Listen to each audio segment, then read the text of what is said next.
Dude, it's so nice to have you in studio Great to be and here. to finally get to do this. It's been like a long time in the making. Yes, for sure. Been a fan for so long, and it's been so fun to get to know Same. you over the years and just watch your journey. It's been great. So, Thank how's you, your man. year been so far? How you feeling about 2024? 2024 has been flying by. I cannot believe that it's end of June right now. It just blows my mind. But it's been a journey. Like it truly has been the most like volatile time of my life in the sense that it hasn't been all bad or all good. It's been like there are some days where I wake up and I feel like depressed, like I can't get out of bed, and then I have like the most amazing friends in the world, and we just have a beautiful time. And then when everyone leaves, I'm back alone in my home, and I'm just like so depressed. It's been so wildly like a roller coaster, but I'm learning a lot and growing a ton. So it's been interesting to see that growth.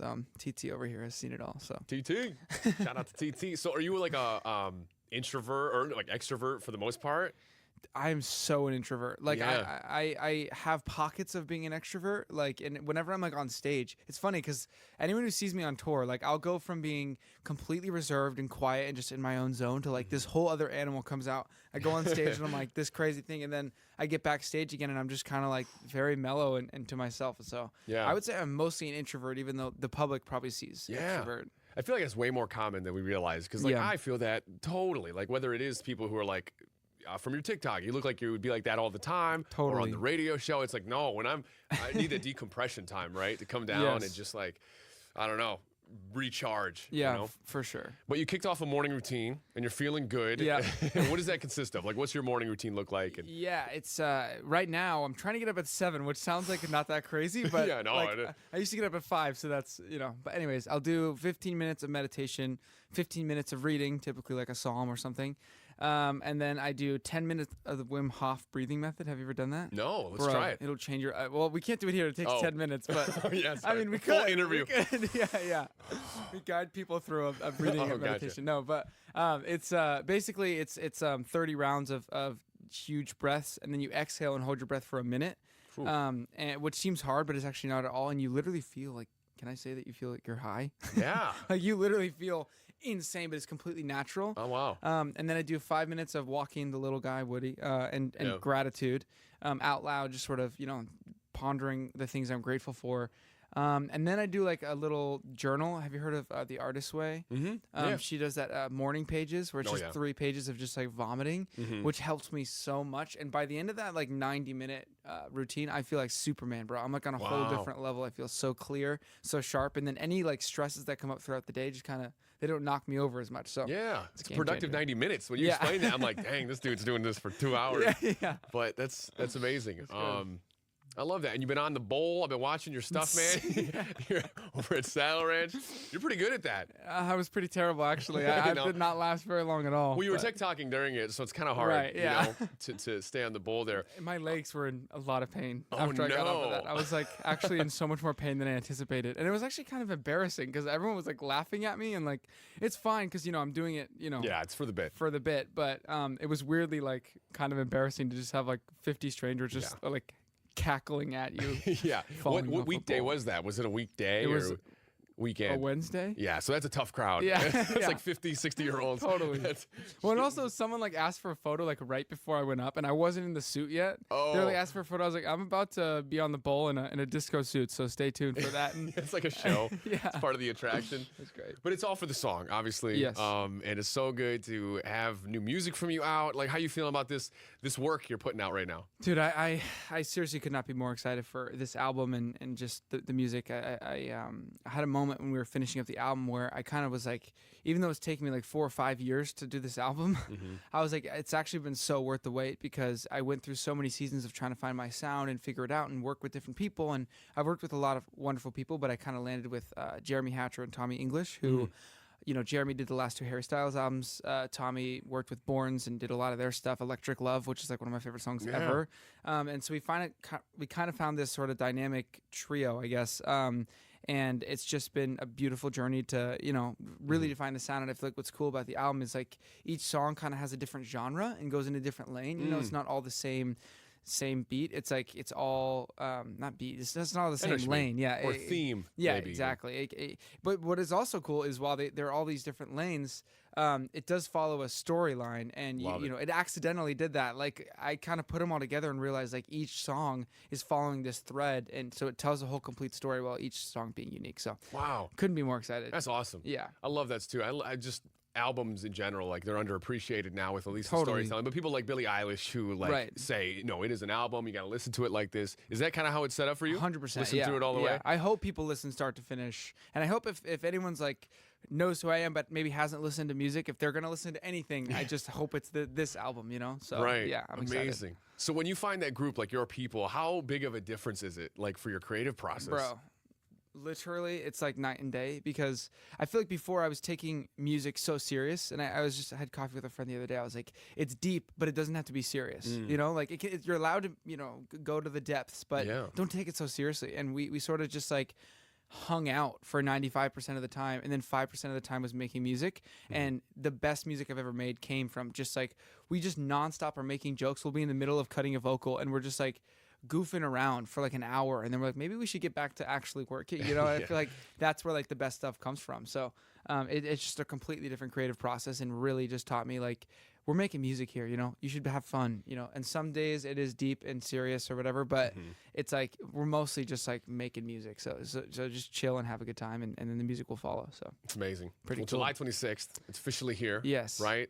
And I mean, I'm just so excited for you. What are you most excited for your fans to kind of take away from the album? Yeah, I think there's songs like Cherry Blossom, which are more like fun and sort of bright and easy, but then there's songs like Mirror, where I kind of it's a lot about the addictions that I've been through, and just like the struggles that I faced, and sort of not being able to recognize myself in the mirror. But then I also have a song, Look How Far You've Come. I guess I'm kind of giving away a lot of the tracks. I was going to say, like, I have the list, and I was like, oh, I want to talk about these. But you've already mentioned like half, so I think we're good to go. But like Look How Far You Come is sort of a love letter to my younger self, of like, and also to my current self, of like, when you're struggling and when you can't see the light, just like look how far you've come, and let that be your motivation for like, if you got this far, you can keep going. And so there's a lot of different themes and messages, a lot of heartbreak, a lot of romance, all that in between, you know. So it kind of just covers the spectrum. But I don't know if there's a central theme for takeaway other than, you know, look how far you've come, and let that be your fuel for the future. I love that. And then obviously the title, The Golden Years. Like, what do the golden years mean to you? Oh man, I mean, I think, you know, the last 4 or 5 years have been equally the most beautiful and like growthful years of my life, and also the most difficult and hopeless and painful, you know. And so it's like, it's not like the golden years is necessarily like, oh, everything's daisies and roses. It's like, no, it's actually been very difficult, but also the most rewarding years of my life. And so it's like, you know, I'm pretty young, you know, and it's like just trying to soak in this while you have it, and really appreciate what you got, and you know, live in the moment as much as possible, because you're only going to be in your 20s once, you know. But I also think, you know, there's songs like Circles, which again, I'm giving away song titles, but here we are. Like, there's songs like Circles. That's all right, more fine, like, we'll play them all right now. It's more like a Fleetwood Mac vibe, you know, that I think will speak to a lot of the older generations. And so it kind of like goes the whole gamut. Is that the word, gamut? I don't know words. I was homeschooled. The gamut. Gauntlet? No, no. definitely not gauntlet. Sorry. The whole gauntlet. Guillotine. Guillotine. Oh, man. Guillotine is crazy. Guillotine, yeah, that's not right Guillotine, either. bro. Guillotine, man. No, I always think of that The Office quote where it's like, I wish you knew you were in the good old days before you left them. Yes. I think about that all Wait, the time. that's good. I gotta post that in a carousel. TT, make a note of that. Yep. I gotta put that screenshot. Is this like a team meeting right now? We're just Yeah, right. going over the tracks. Brainstorm, yeah. All right, make this TikTok real quick.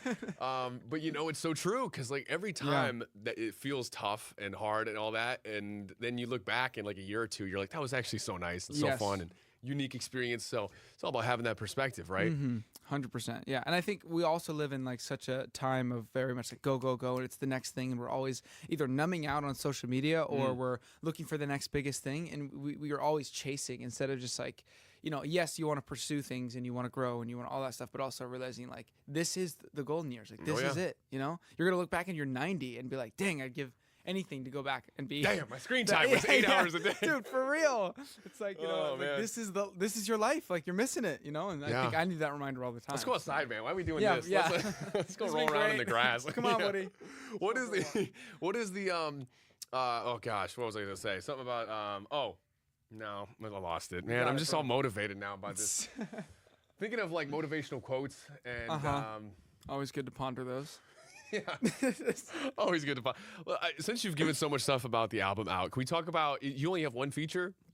I have one feature. Can we talk about it? Well, let's do it. Might as well. Tell me about why this is the only feature. Well, it's funny because I wasn't sure I was gonna do a feature. Like I wasn't seeking out a feature. I just my friend Jenna Rain, she's just the sweetest person in the whole entire world. Like literally the purest heart I think I've ever met. She's insane. And we were just like, we should write together. And so we got together a little crew, and we weren't sure if it was for her, for me, or we were just writing a song. Because sometimes you write a song and someone else around the world gets it, you know, you don't even see it. So we were just kind of writing to see what comes out, and kind of came up with these piano chords. And then I'm writing and she started writing. We realized that there might be like a dual perspective to the song, that it's not just singular. And so we kind of started writing with that, and we were like, wait, is this like a duet? We kind of discovered it in the middle of it. And so we ended up recording the song and realizing like it's one of my favorites on the album. And again, Jen is just the best. And so it's a very special song, and our entire friend group is like obsessed with it because we have a lot of mutual friends. And so anyways, it just kind of stuck with me, and it's been with me for about a year, and then we ended up just, you know, putting it on the album. But it's so exciting, and Jen is just the best. That's so cool. Well, shout out to Jenna. Can't wait for everyone to Jenna hear Rain. it. Actually, technically not the only collab. Your dog is on the album too. Yes, thank you for bringing that up. Please tell me everything. Yeah, so when I was recording the piano for Mirror, Woody was sitting by my side because he knows when I'm not well, and that song's a very deep and emotional song. And so he hopped up on the bench and he was sitting next to me, and like the last chorus, I think he shook his collar, and they were gonna take it out, like, cause you can EQ it out or whatever. And I was like, no, we have to keep it in. Like, I want Woody to be a part of this. So he's credited as the collar percussionist. And new instrument debuted. Yes, Woody Bassett. If you check the credits on Wikipedia, he should have his so credits official. in You need to get one of those like portraits of him in a little suit and just yes, like, you know, for submit sure. it. He was in a photo shoot. I did a photo shoot the other day and brought him, and he kept hopping in the photos. So I think he's going to be in a magazine soon too. Man, so he's in the he's limelight. He loves it. I know. He just He's wants a to be a little part Nepo of it. baby. A little Nepo baby. If you had to say, because I feel like it probably changes so much for you, what's like your favorite song on the album? If you had to pick one that's like close to your heart, you're loving it.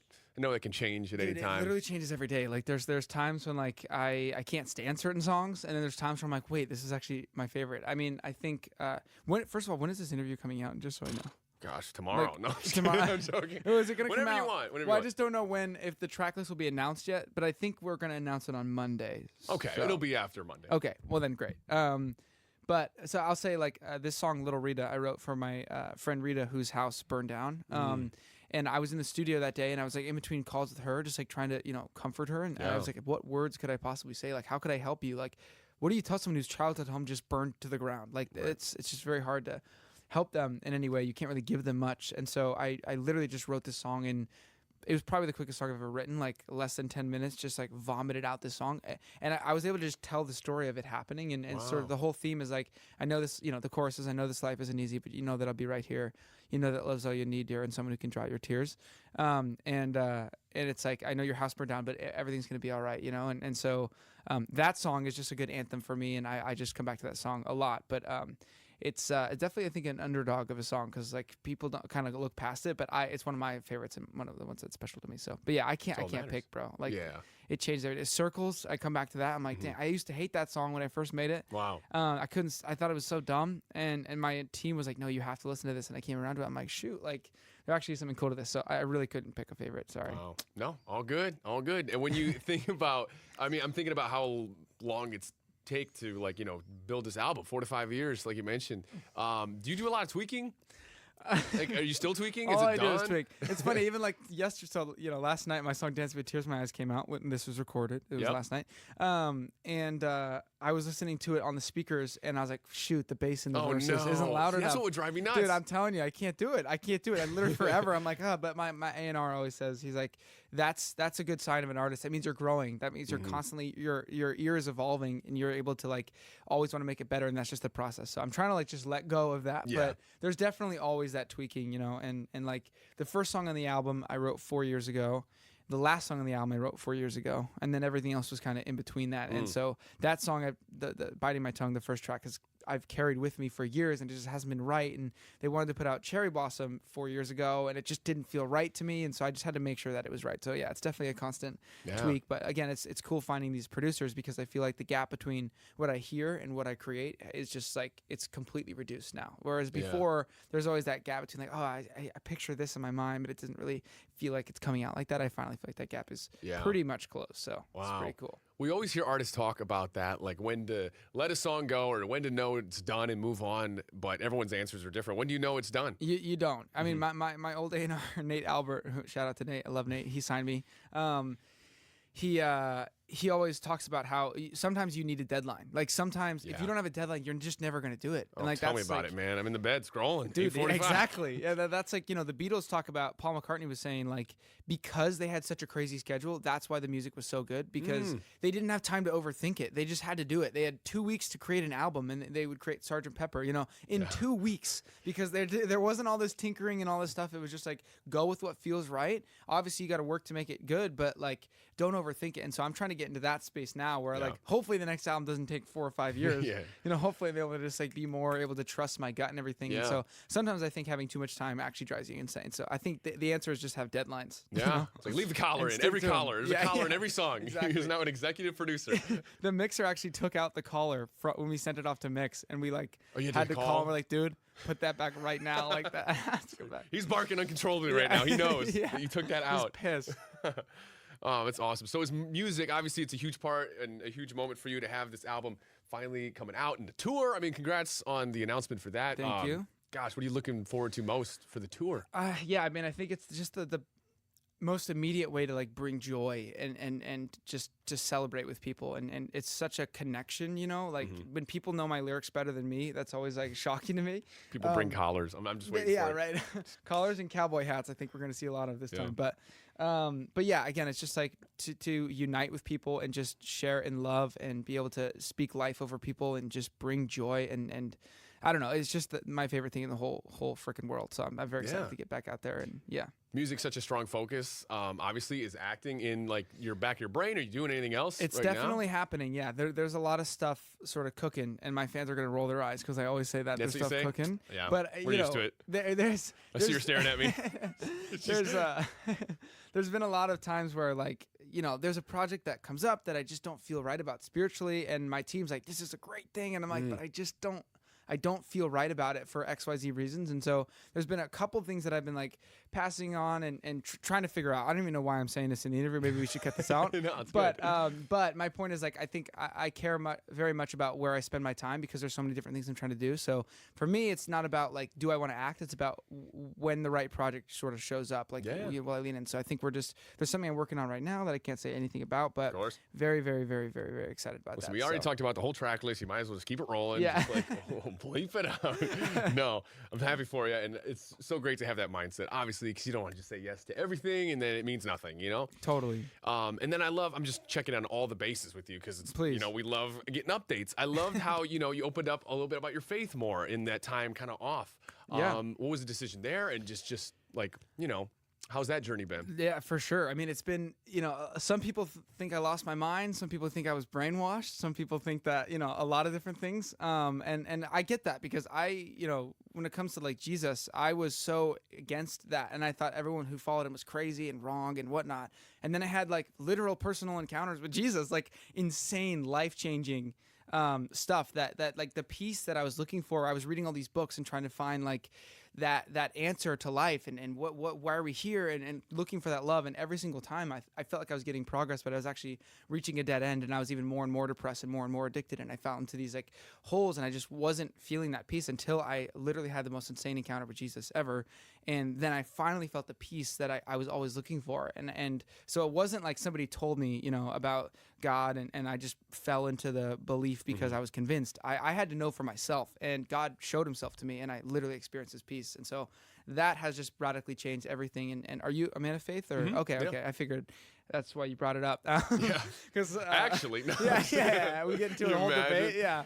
I got some. No. Yeah. Absolutely. So Yeah, it's just so- nice to see, and Yeah. a different side, but also like it is you. So we love seeing those things, Yeah. and just learning more about you and all that. So For sure. And I'm trying to find the balance too, because I get some people are like, keep it to yourself. I don't want to hear it. Because that was how I was. Yeah. Anytime my dad tried to talk to me about Jesus, I would roll my eyes and I didn't want to talk to him on the phone.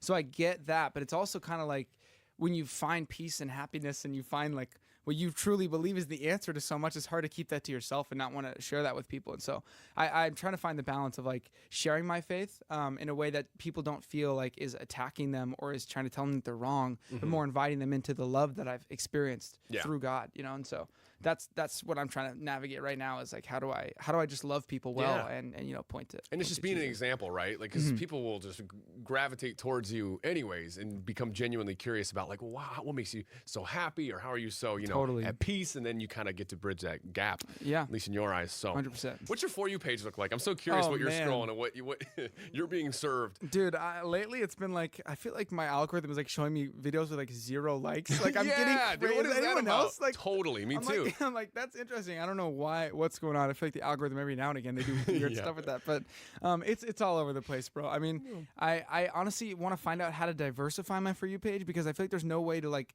truly seek out like. You know what I'm saying? Like, it just kind of shows you what it thinks you want to see, but I feel like I'm not on like Cook Talk enough. Yeah. I'm not on Book Talk enough. Like, We will now. Yeah, Listen, yeah. Cook Talk. Dude, the other day I literally said, I'm telling you, me too. bro, it's scary. Or you get served an ad and you're like, how? Dude, like, How? it is uncanny. Like, I've never looked up anything. I forget what it was, but I said something the other day that I've never looked up ever on my phone. And like, I saw a video with like no likes. That was like in regards to that. And I was like, okay, that's freaky. Like, it is pretty freaky, but They're always listening. But we love them, and we're thankful for all that they've done.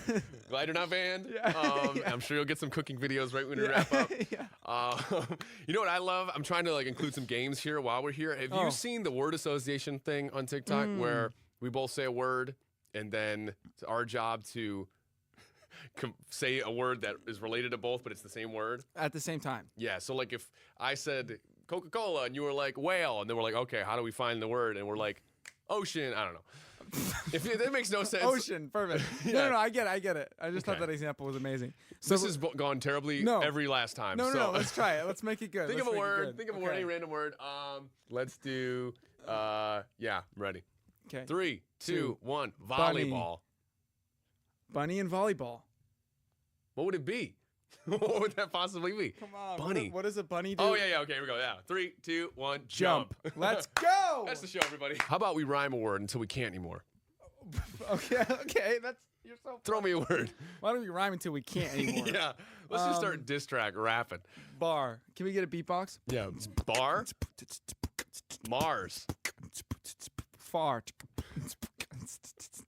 That's terrible Cars. beatboxing. I sound better. It's too far apart. What's like the rhythm? Should we just like Cars. bars? I already said bars. Oh man. Okay, This is going so good. These games. Here we go. Here, let's get the beat. Stop. Cop. Mop. Drop. Lock. Plop. Luck? I was thinking of pop, lock, and drop it, Right. Anything I missed that you want to like fill the fans in on about life man. or work? I guess all I would say is I hope that they know that love's the only reason that we're here, and that God loves them, and that I love them, and I hope they don't take it all too seriously, because it's easy to get carried away in the nonsense and the noise. But go outside, take off your shoes, sit in the grass, get some sun. This is the worst advice ever. It's so chaotic and all over the place. Listen to Pop, Lock, and Drop It by Huey. Listen to High School Musical's Status Quo. Why not? And the album will be here July 26th. And the tour. Why not? And the tour. Album tour. The song's out now. And yeah, hope you enjoy. Some acting project that we will find out soon. Mysterious acting project. It's coming. So mysterious. Thanks, dude. It's great to see you. Thank you, bro. Thanks for stopping by the show. Thanks for having me. It's a dream to finally do this. Yes, it's only been 3 years in the making. Yeah, we did it right.